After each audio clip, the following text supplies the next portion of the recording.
Nossa próxima palestra, senhoras e senhores, o tema é microsegmentação versus Zero Trust.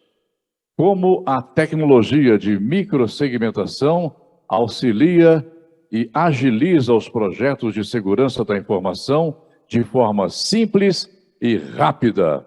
E aí vem ele rapidamente, Fernando Seolim, diretor regional Brasil, Sola da Guardicore, Akamai.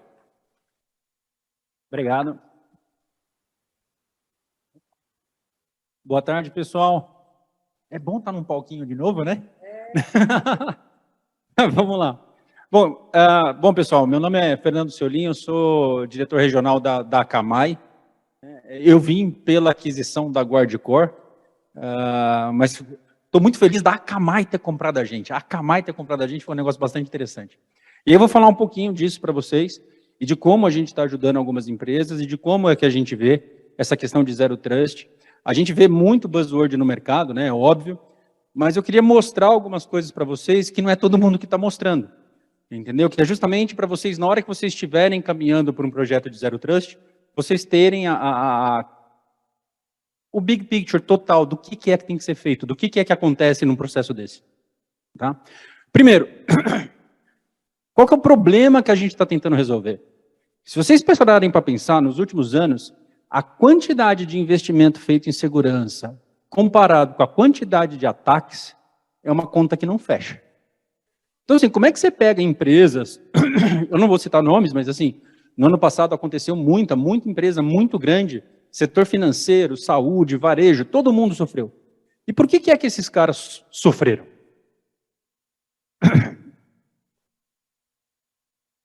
No começo do ano também, a gente teve uma questão, não sei se vocês lembram do Colonial Pipeline lá nos Estados Unidos, que o governo, está meio ruim aqui de mostrar, mas o governo dos Estados Unidos, ele emitiu uma ordem para todas as entidades, né, do governo começarem a trabalhar numa arquitetura de Zero Trust.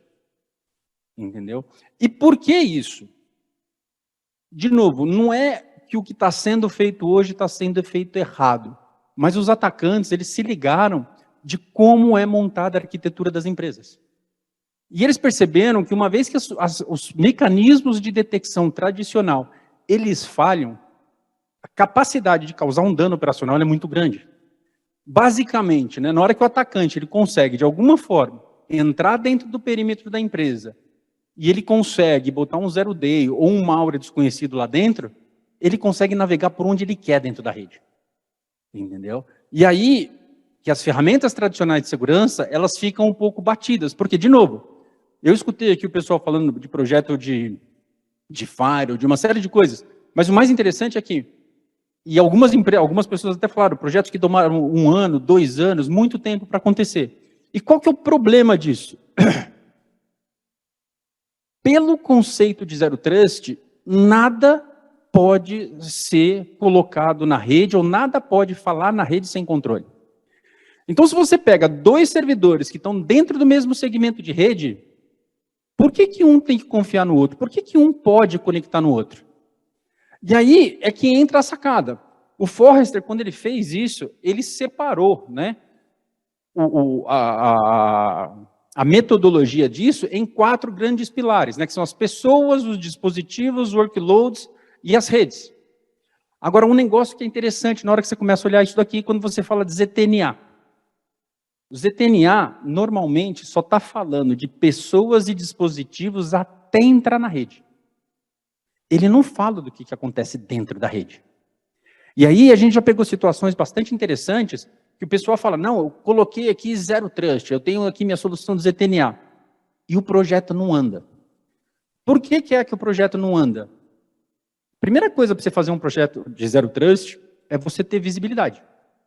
Se você não sabe quem é que está acessando as suas aplicações, como é que você vai fazer as regras de controle de acesso? Então, antes de começar a falar de Zero Trust, o primeiro problema que vocês têm que resolver é a questão da visibilidade. E quando a gente fala visibilidade, que tipo de visibilidade que a gente está falando? Porque tem visibilidade de log, tem visibilidade de asset, tem uma série de visibilidades. Né? Mas o grande ponto para a gente na questão do Zero Trust é quem é que fala com quem? Quem é que depende de quem? Como é que as coisas interagem? Porque sem isso é impossível você fazer um projeto Zero Trust. Por quê? Você pode ter a ferramenta que você quiser, mas você não vai conseguir fazer regra. Como eu disse, os principais fundamentos são: todas as entidades não são confiáveis. Não interessa se é um servidor, se é um switch, se é uma máquina de ressonância magnética, não interessa o que é. Mínimo privilégio. E quando a gente fala mínimo privilégio, não é que uma máquina pode falar com a outra. É o binário daquela aplicação executado por aquele usuário a partir daquela máquina que teve a identidade controlada, é que pode falar com aquele outro serviço naquela outra máquina. Vocês estão entendendo que não é rede, porque acontece, no nível de rede, você só está vendo IP e porta. Alguns servidores, a gente tem um caso bastante interessante, de algumas empresas, né, colocam lá dispositivos na rede, Next Generation, caramba, 4. Só que, se você for parar para pensar, do servidor web para o seu servidor de banco de dados, o IP de origem, a porta do banco de dados, ele não muda. E como é que você separa um processo bom, né, um processo legítimo, de um processo malicioso executado a partir do mesmo servidor web? Então, assim, você tem duas coisas executando na mesma máquina, uma é boa e uma é ruim, falando com o banco de dados no mesmo IP, na mesma porta. Como é que você separa isso na rede? É impossível. Você tem que ter visibilidade do que acontece dentro das máquinas. Você tem que entender como cada coisa opera dentro da sua rede. E por último, monitoramento contínuo. Por quê? Se tem uma coisa que vocês têm que ter certeza, é que a tua rede vai mudar. Vai entrar servidor novo, vai entrar aplicação nova, vai entrar usuário novo. E se você não tiver monitoramento contínuo para tudo isso, você não vai conseguir fazer um projeto Zero Trust. E outra, tem que ser aplicado amplamente. Por quê? É que nem jogar futebol com uma caneleira só. Você pode, e até bastante recomendável, quando você não tem, quando você tem, e todo mundo tem, né, a questão de orçamento, você não consegue, muitas vezes, abranger tudo. Mas o que é mais importante, você tem que tomar conta. Você tem que ter essa cobertura. Por quê? De novo, a gente já viu situações, a gente teve, não digo a felicidade, a oportunidade de trabalhar em muita resposta a incidente no último ano. E o que a gente viu é que quase todo mundo, de maneira geral, isso daqui não é demérito de ninguém, tem muita dificuldade quando você fala de visibilidade e de controle. E aí, existe uma outra questão também, da questão do Zero Trust que vem para resolver, que é o seguinte. Para o pessoal aqui que está na plateia, qual foi a última vez que vocês fizeram um investimento numa ferramenta de detecção? Vocês podem levantar a mão, não? Vocês fizeram investimento em ferramenta de detecção no último ano? Alguém? E quem de vocês investiu em ferramenta de contenção? Vocês estão entendendo a sacada? E aí eu vou falar uma coisa sobre a contenção para vocês. Uma vez que você consegue identificar e controlar o funcionamento da sua aplicação num nível muito baixo, o que acontece quando você aplica um negócio desse é, você fecha a sua rede de um jeito que nada que não seja a sua aplicação pode falar. Então imagina assim, se alguém tentar dar um telnet na sua rede de um servidor para o outro no mesmo segmento de rede, não funciona. Por quê? Aquilo não é a sua aplicação. E aí é interessante porque a quantidade de recurso que você precisa para fazer isso é infinitamente menor do que a quantidade de recurso que você precisa para fazer um monitoramento constante de tudo que está acontecendo no mundo para achar alguma coisa de maliciosa. Então assim, em vez de você achar a agulha no palheiro, por que você não pega a agulha e guarda ela bonitinha no seu criadinho lá e você sabe que ninguém vai mexer? Zero Trust é uma questão de portfólio, né? É uma questão de cobertura. E, basicamente, você tem que conseguir fazer três coisas. Primeiro, você tem que conseguir controlar a identidade do usuário, você tem que conseguir proteger toda a sua rede, o que a gente chama de tráfego leste-oeste, e proteger o acesso. E aí, hoje eu estava até falando com o pessoal que tem a questão do norte-sul e sul-norte. Então, assim, norte-sul é quando os seus usuários externos acessam as suas aplicações. Sul-norte, quando os seus usuários vão para a internet. Você tem que ter controle e visibilidade de tudo isso, porque, de novo, se você não tem isso, como é que você gera política? Como é que você sabe quem é que está acessando o quê, para saber quem é que pode, se está tendo desvio ou não, e depois controle. Como é que você controla? Como que a Camai está resolvendo isso agora, depois da aquisição da Guardicore? Primeiro, cobertura completa. O que é isso? Eu vi algumas apresentações aqui, e é interessante para a gente, porque para a gente não interessa. Não interessa se é físico, se é virtual, se é on-premise, se é nuvem, se é legado, que legado. A gente já tem clientes que estão utilizando a nossa plataforma para proteger o container rodando da AWS falando com o DB2 no AIX, cara. Entendeu? E assim, sem a independência de infraestrutura. Por quê? Toda vez que você fala de mexer em qualquer coisa de infraestrutura, você está falando de muito tempo. Você está falando de parada, e você está falando de downtime, e downtime é preço, é dinheiro, é custo. Eu vou dar um exemplo aqui, o Gabriel, do nosso parceiro, está aqui. A gente já está conseguindo, em clientes, aqui em Belo Horizonte mesmo, segmentar ou blindar 3, 4 aplicações por semana. Entendeu? Por que isso? Tudo isso, né, toda essa visibilidade e controle, aliada à cobertura que a gente tem, e a capacidade de fazer as regras através de inteligência, a capacidade de fazer as regras através de inteligência artificial, a gente consegue proteger o ambiente muito rápido. A gente tem alguns casos onde a gente colocou isso em clientes que estavam sendo atacados, e a gente conseguiu viabilizar que a aplicação do cliente voltasse a operar, mesmo com o malware ainda dentro do ambiente. Porque, de novo, só a aplicação funciona. O malware ele não consegue andar dentro do ambiente, por quê? Está tudo fechado. É como se fosse um labirinto de espelho, onde só anda a sua aplicação. E qualquer coisa que não seja a sua aplicação não anda. E depois, monitoramento contínuo. Por quê? E automação. Por quê? Tudo vai mudar. Hoje seu data center é on-premises, amanhã ele é nuvem. Entendeu? Amanhã ele pode estar em 5 nuvens. E aí, você ser agnóstico à infraestrutura é uma vantagem competitiva. Por quê? Quando o seu cliente, quando sua área de negócio fala que ele demora 2, 3 meses para subir uma aplicação, a gente tem cliente usando a nossa plataforma que faz isso em uma semana.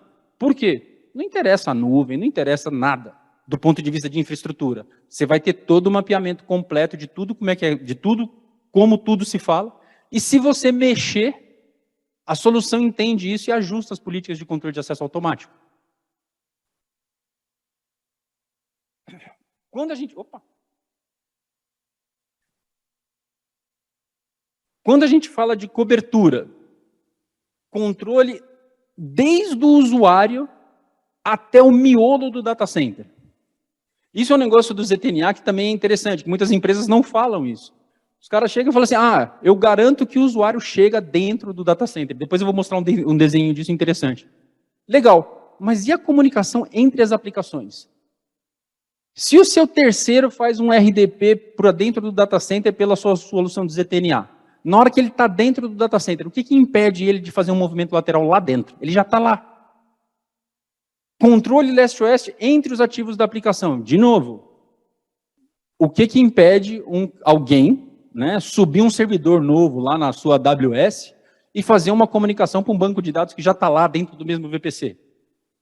Depois, controle de acesso à internet. Você tem que entender o que é que seus usuários estão fazendo. Para quê? Para colocar os controles necessários, garantir que eles só podem acessar as aplicações de direito. E por último, a autenticação forte do usuário e do dispositivo. Eu vou falar um pouquinho disso mais para frente, mas a grande sacada aqui a gente já tem casos onde a gente conseguiu evitar até roubo de credencial. Entendeu? A nossa solução tem capacidade de entender e saber se é você que está usando o seu token de autenticação ou se você passou o teu código para um outro usuário. Quando a gente fala de controle granular, visibilidade, né? Você tem que ter visibilidade de todas as comunicações entre todos os ativos da sua rede. E isso é muito interessante, não só do ponto de vista de segurança. A gente já teve casos de Guardicore, projetos de Guardicore, onde com isso a gente conseguiu melhorar a performance da aplicação. Por quê? A gente mostrava até os timeouts. E aí o cliente arruma o timeout, a aplicação para de dar timeout e o negócio funciona mais rápido. Vê os usuários, né, onde eles estão se conectando. E, de novo, na hora que você tem isso, e você tem um engine de inteligência artificial potente, que nem o nosso, a gente consegue criar as regras automáticas. Então, assim, imagina que você vai ter um cockpit onde você vai ter o acesso de tudo o que está acontecendo, e se eu chegar e falar assim, eu quero blindar aquela aplicação, a gente tem a capacidade de pegar um período de tempo, um mês, por exemplo, e falar, me valida todos os acessos que aconteceram ali e me gera as regras de controle de acesso no nível do binário. E ele faz isso automático para você. E depois, uma vez isso estabelecido, você consegue identificar quais são as comunicações que estão ignorando os controles de comunicação. E a gente brinca aqui, né, é muito interessante, todo cliente que tem a gente, uma das primeiras coisas que ele faz é colocar 2 regrinhas. Elimina toda a comunicação de SSH e RDP dentro do ambiente, só pode falar SSH e RDP o cofre de senha. Qualquer pessoa que tentar fazer uma administração dentro do seu ambiente, que não for autorizada, a gente pega e para. Em que infraestrutura? Não interessa. Porque, de novo, a sua aplicação ela pode ir para onde você quiser, onde você precisa. O que acontece é que os controles têm que estar aplicados independente de qualquer coisa física ou de qualquer barreira que exista no meio da rede. Monitoramento contínuo. Aí a gente tem um negócio bastante interessante. Ah, ficou ruim aqui, mas não tem problema. Agora, pelo tipo de visibilidade que a gente tem, a Guardicore tem um serviço que a gente ensinou para o Guardicore, o Mitre. Então, assim, a gente conhece todas as técnicas e táticas do Mitre, e a gente consegue ficar monitorando o teu ambiente em tempo real. Se alguém utilizar alguma técnica ou tática do Mitre, eu subo um alerta e isolo o asset da rede automático.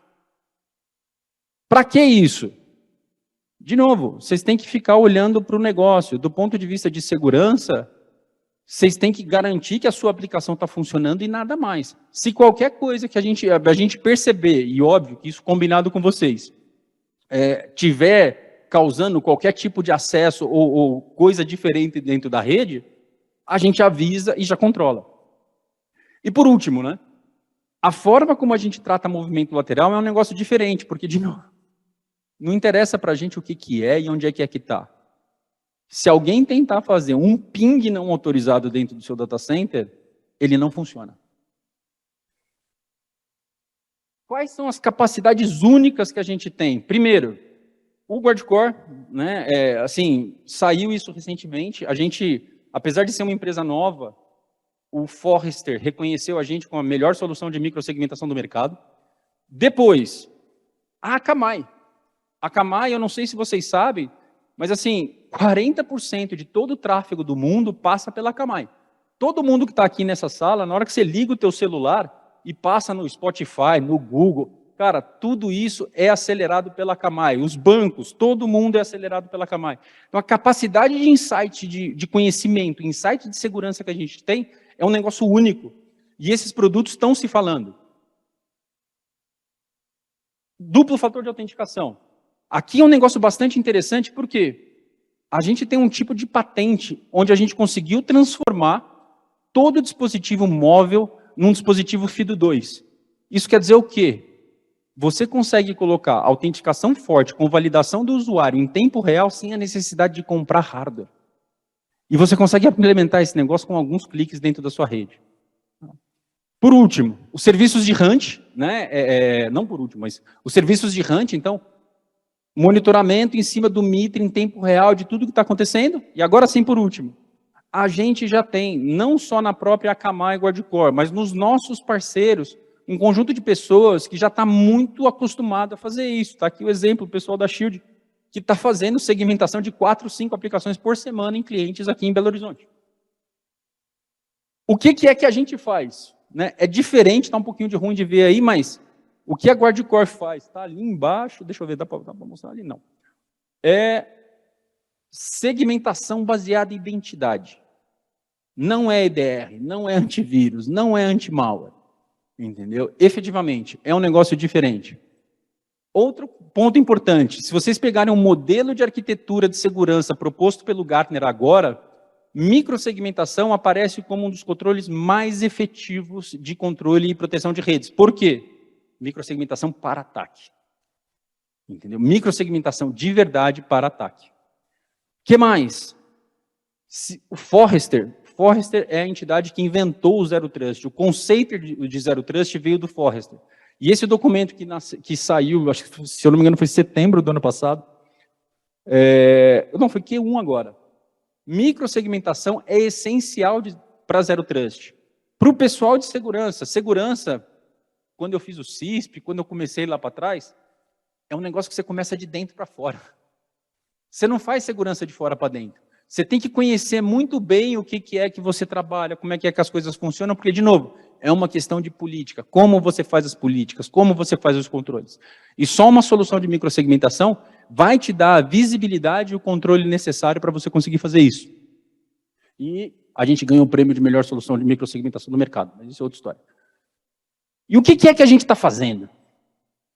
A gente está pegando as redes tradicionais, que tem um monte de dispositivo de segurança no meio, e a gente está quebrando. Como? Pode botar todo mundo sem firewall, sem nada para falar. A gente já tem projetos de clientes que eliminaram 60 paredes de firewall. Por quê? Qual que é a grande sacada do Guardicore? Cada componente da sua infraestrutura vai saber exatamente com quem que ele pode e com quem que ele não pode falar, independente de onde ele esteja. Não interessa para mim se o seu servidor está no seu data center, se está no escritório, se está na nuvem, qual nuvem. Outra questão de compatibilidade. Quais são as nuvens que você suporta, Fernando? Cara, Alibaba, Activity, eu não estou... Como é que é? AWS, Azure e Google, eu brinco que são os noobs. A gente suporta uns negócios feios. Entendeu? A gente suporta uns negócios feios. Por quê? Eu não sei para onde é que você vai querer levar a tua infraestrutura. E para onde você vai levar ela é um problema seu, não é meu. O que é que eu garanto? Eu vou estar lá. Eu vou estar lá, vou conseguir te proteger, e se você movimentar qualquer coisa aí no meio da rede, você não precisa esquentar a cabeça. Por quê? As regras de controle de acesso são ajustadas automaticamente. E eu vou falar um pouquinho de roadmap. Primeiro, o que é que a gente já tem disponível hoje, com a integração da Akamai com a Guardicore? Toda a parte de controle de acessos, ETNA, microsegmentação, controle de acesso à internet, isso já está pronto. Entendeu? A gente já está começando a simplificar os produtos. Para quê? Nós estamos tirando o console. Nós estamos tirando o console de vocês, diminuindo a quantidade de console. Para quê? Para fazer a administração ficar mais fácil. Aqui está muito ruim de ver, mas é muita coisa. Imagina que a gente vai conseguir fazer até duplo fator de autenticação entre máquinas no mesmo segmento de rede. Para quê? Se alguém tentar colocar qualquer coisa lá na rede que não seja a sua aplicação, você consegue controlar. Em 9 meses, tráfego de IoT também. E assim, a gente já tem ambiente de tráfego de IoT, a gente já está expandindo, a gente está simplesmente expandindo isso. Simplificando a operação, a gente vai começar a eliminar agentes. Então, imagina assim, no final eu acredito que a gente vai ficar com 2 agentes, um para servidor e um para desktop. Por quê? A forma de proteger desse servidor e desktop é diferente. Mas você vai ter toda a visibilidade e controle de tudo através de uma única plataforma. E você vai ter a capacidade de fazer até a segmentação dos seus dispositivos IoT através de uma console única e sem a necessidade de mexer com infraestrutura, sem a necessidade de mexer com switch, com rede, com VLAN, com Firewall, com VPC, com Security Group e sem downtime. É isso, gente. Muito obrigado, né, pela oportunidade. Tem muita coisa que ainda está por vir. Se vocês tiverem qualquer dúvida, qualquer coisa, eu ia pedir para entrar em contato com o time da Akamai, ou se vocês tiverem qualquer dúvida, eu estou à disposição. Obrigado.